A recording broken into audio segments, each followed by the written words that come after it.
Bienvenidos y bienvenidas a Suave un Toque. El día de hoy nos acompaña Larisa Arroyo. Ella es abogada, especialista en derechos humanos y de género, activista y parte de la Asociación Ciudadana Acceder. Bienvenida, Larisa, muchas gracias por estar con nosotros. Gracias a ustedes por invitarme. Bueno, el día de hoy vamos a estar conversando un poquito sobre lo que es la violencia de género, ¿verdad?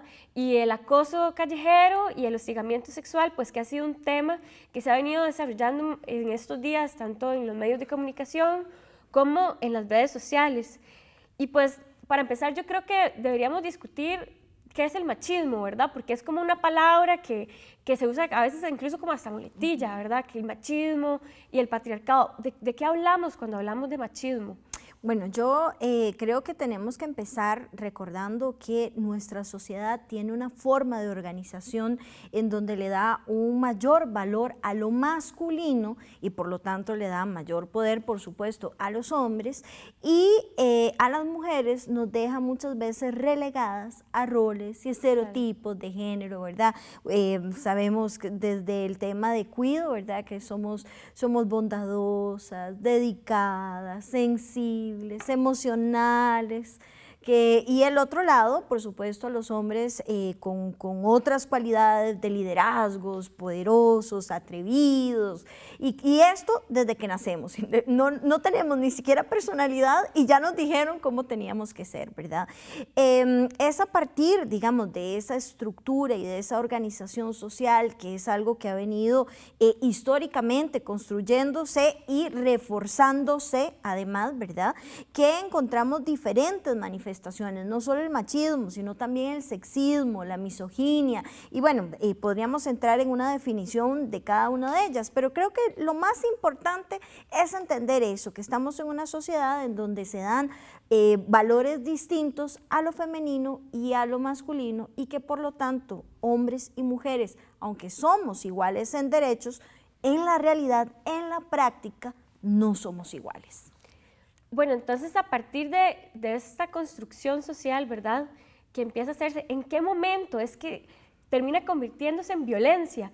Y que lastimosamente vemos que esa violencia casi siempre está enfocada en donde la mujer es la víctima. Entonces, ¿cómo es que pasamos a que seamos nosotras las que casi siempre terminamos siendo víctimas? Bueno, lo que pasa es que, bueno, muchas veces cuando hablamos de violencia de género, omitimos decir, y vos lo decías muy bien, ¿verdad?, que las principales víctimas somos las mujeres.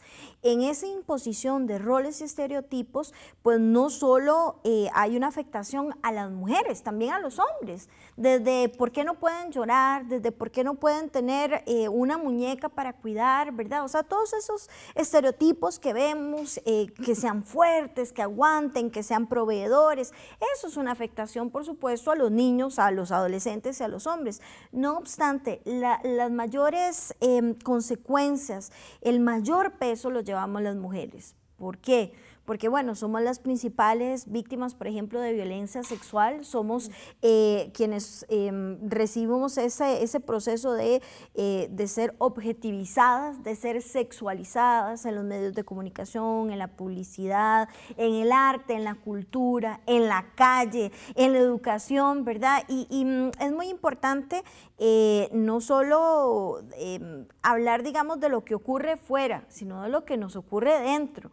¿Qué hacemos cada una de nosotras como personas, ¿verdad?, hombres y mujeres, para de alguna manera sustentar esa estructura para que se perpetúe históricamente, ¿verdad? ¿Qué hago yo, por ejemplo, en mi familia, con mi mamá, con mi papá, con mis hermanos, con mis hijos, con mi cuñado, ¿verdad? O sea, y eso es algo muy importante, ¿verdad? No solo decir qué estarán haciendo los otros, sino qué estoy haciendo yo, exactamente.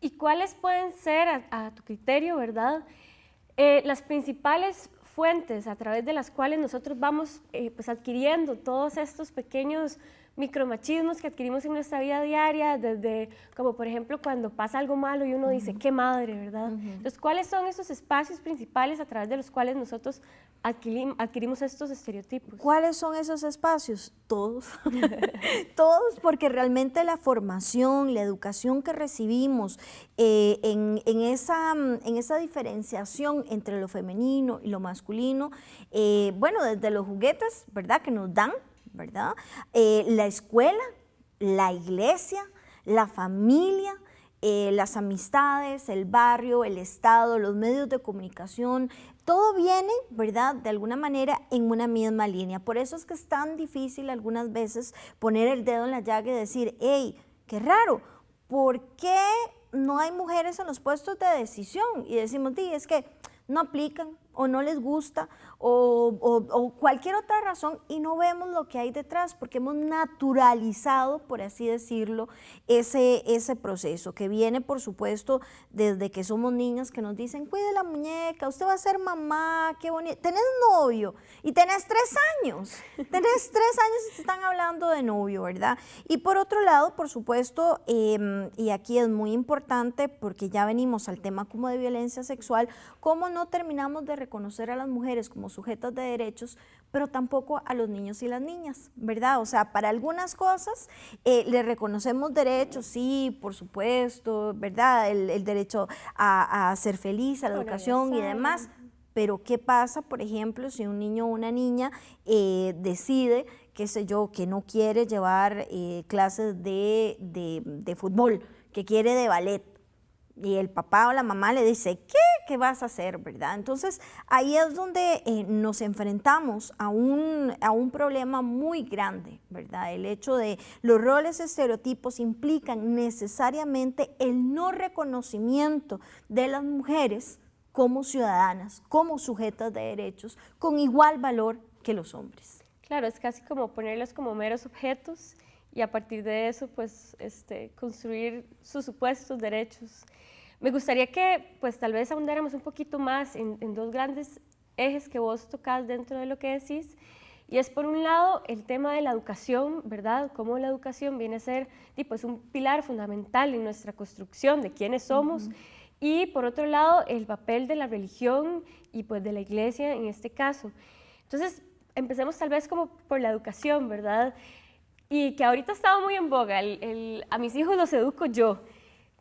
¿Cómo se enfrenta esta relación y este juego de poder entre, bueno, la potestad del Estado que viene a decirle a los chicos cuáles son sus derechos sexuales y a replantearse el tema del género, frente a la famosa patria potestad, ¿verdad? El yo tengo derecho de decirle a mi hijo qué hacer y cómo vivir su vida desde pequeños? Bueno, ahí es bien curioso y voy a hacer como un paréntesis porque lo decías bien, patria potestad, patria que viene de pater, ¿verdad? Ese padre de familia que era el único que era sujeto de derechos, ningún otro hombre, y menos mujeres, y menos las personas que eran esclavas, eran ciudadanas o sujetas de derecho, de ahí es donde viene patriarcado, ¿verdad? Patria, potestad, y vemos efectivamente cómo ha sido heredado el valor de, incluso no solo de lo masculino, sino de algunos, porque no todos los hombres, desgraciadamente, tienen el mismo valor, ¿verdad? Yo siempre digo, y por eso digo que es como un paréntesis,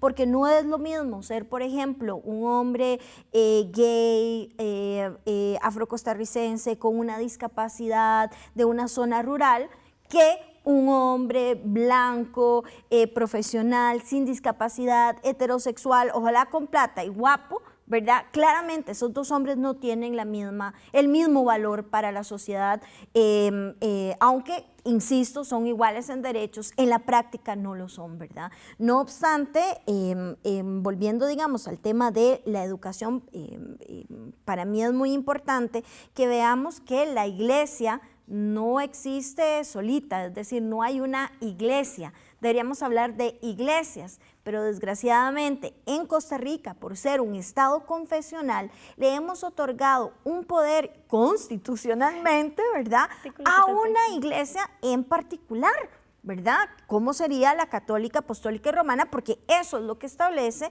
la Constitución costarricense, ¿verdad? A partir de ahí, pues ha habido una falta de separación entre iglesia y Estado, ¿verdad? O derecho y religión.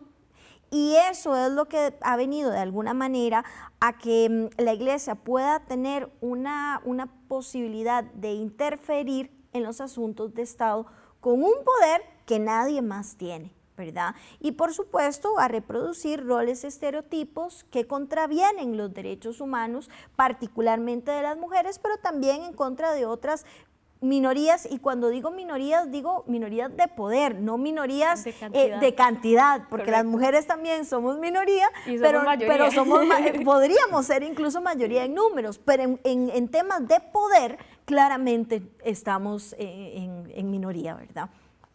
Entonces, bueno, ahora tocabas otro tema también que era sobre la interseccionalidad, ¿verdad?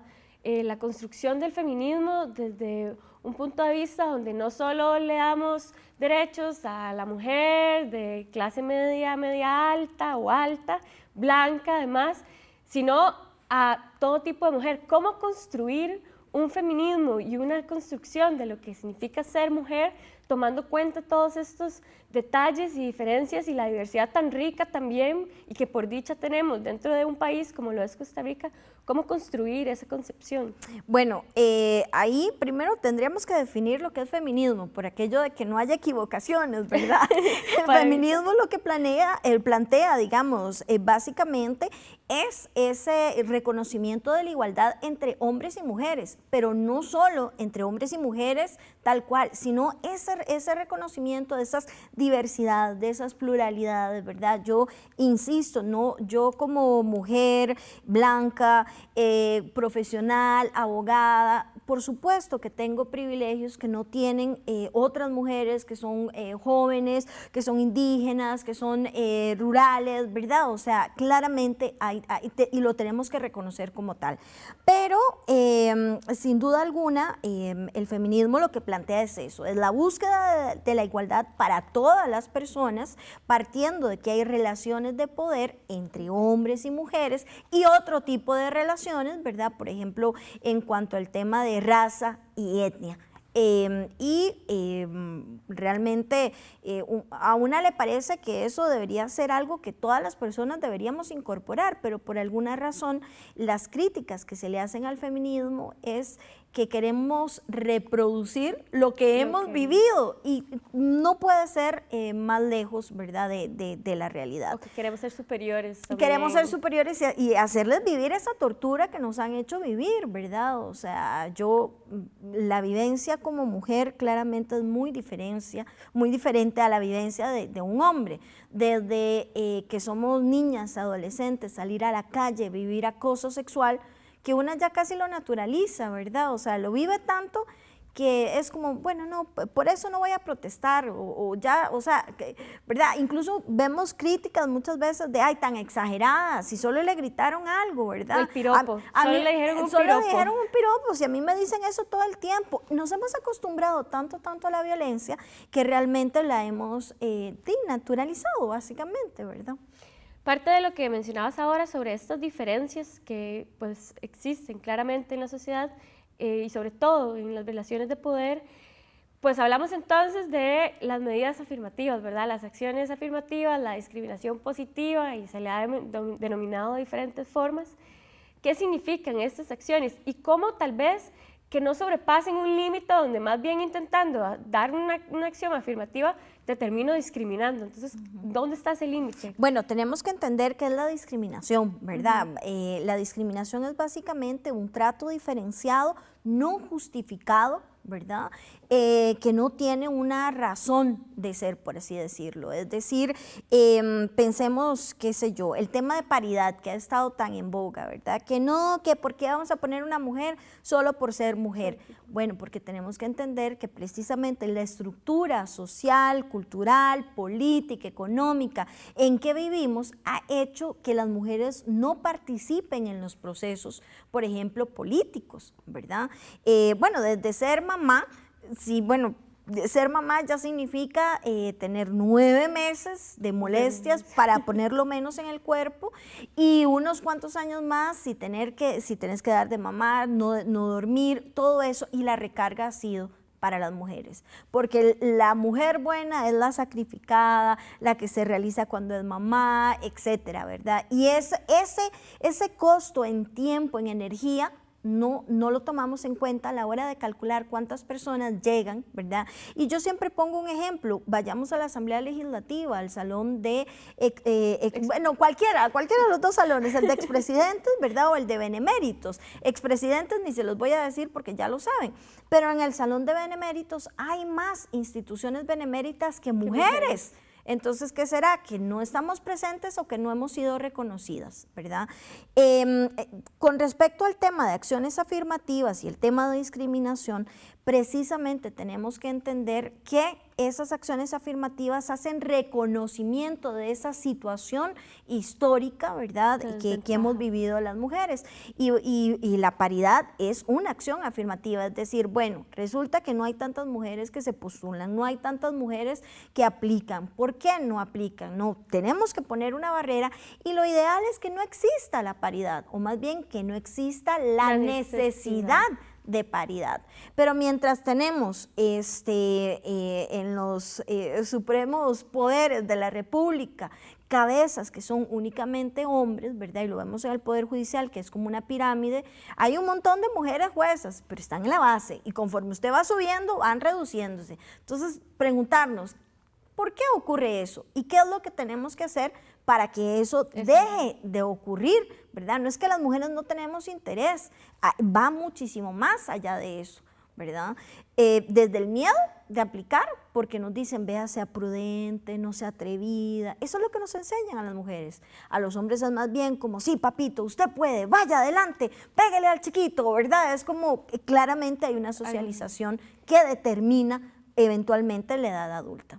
Y una última pregunta, Larisa. Ahora que hablas del miedo, ¿qué significa, y volviendo un poco al tema del acoso, ¿verdad?, y de las denuncias y el hostigamiento, qué significa para una mujer denunciar? ¿Cuáles son los límites y los impedimentos que se tiene que topar generalmente en esta sociedad para poder llegar a una denuncia? Sí, bueno, pensemos en el tema de referentes, insisto, ¿verdad? Referentes que puede ser, por supuesto, decir, bueno, ¿cuántas presidentas ha tenido Costa Rica? Pero pensemos también en referentes en el tema de violencia sexual. ¿Cuántas mujeres conocemos que hayan presentado una denuncia por violencia sexual, ya sea acoso sexual callejero, hostigamiento sexual, y que le haya ido bien? Que le hayan creído y que haya podido acceder a la justicia, ¿verdad? Yo honestamente, si tengo que poner ejemplos, me quedo corta, ¿verdad? Porque ni siquiera yo, que he hecho todo ese proceso siendo abogada, teniendo instrumentos y demás, he logrado tener, digamos, esa justicia que estaba buscando. De manera tal que los referentes que tenemos las mujeres es, si usted pone la denuncia, más bien le puede ir peor. Se puede ir feo, se pone peor. ¿Y cómo paliar entonces esta situación? Porque incluso, bueno, dentro de todo el tema de la manifestación que hubo la semana anterior, las autoridades universitarias a raíz de esto, pues lo que alegaban era que no existen denuncias formales con las que ellas puedan pues atacar el problema. Entonces, ¿qué se puede hacer ante esa problemática? Bueno, lo primero sería pedir cuentas. Pedir cuentas no solo con los números y demás, sino también cuáles han sido las acciones de prevención de esa violencia. Porque muchas veces pensamos en la investigación y la sanción, y la responsabilidad se le impone a las víctimas. Pero ¿por qué la UCR no ha tomado acciones de prevención que pueden ir desde capacitación al personal universitario, en general docente y administrativo, pero también al estudiantado? Hasta donde yo sé, no hay cursos obligatorios sobre derechos humanos, sobre género, sobre la, digamos, obligación de no hostigar, que parece muy simple. Pero si las personas no tienen una formación, pues evidentemente siguen reproduciendo lo que han aprendido en la calle, en los medios de comunicación y demás. Bueno, este tema nos daría a nosotros para hablar por horas, ¿verdad? Realmente es un tema riquísimo, pero se nos acaba el tiempo. Muchísimas gracias de verdad por estar con nosotros aquí en Suave en Toque, y a todos y todas, ojalá que sigan sintonizando Suave en Toque.